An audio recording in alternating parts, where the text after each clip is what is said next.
जानी गल गाँव घर जनल जहानावा, कैसे बताई सखी पिया के कहानावा, कैसे बताई सखी पिया के कहानावा।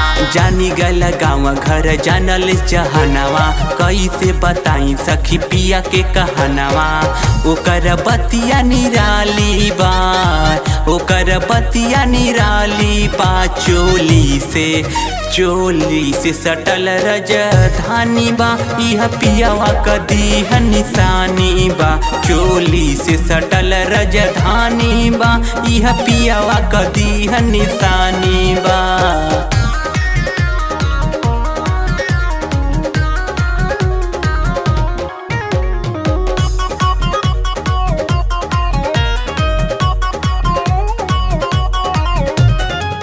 पियावा बेदर्दी हमार माने नाही बतिया, आजले न छूटल सखी हाथ के मेहदिया, हाथ के मेहदिया।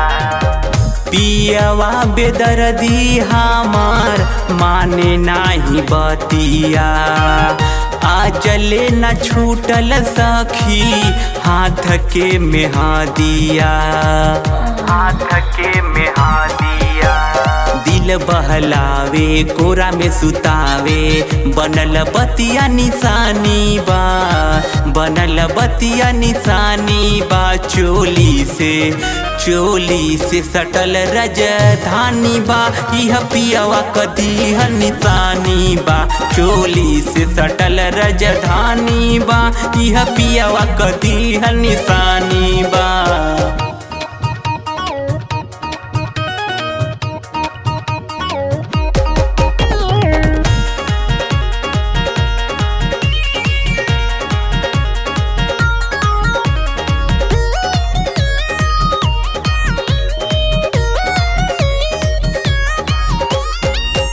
कैले बना दासा बिगड़त हुलिया, से जिया पे आवेला तड़केला बिजुलिया, तड़केला बिजुलिया।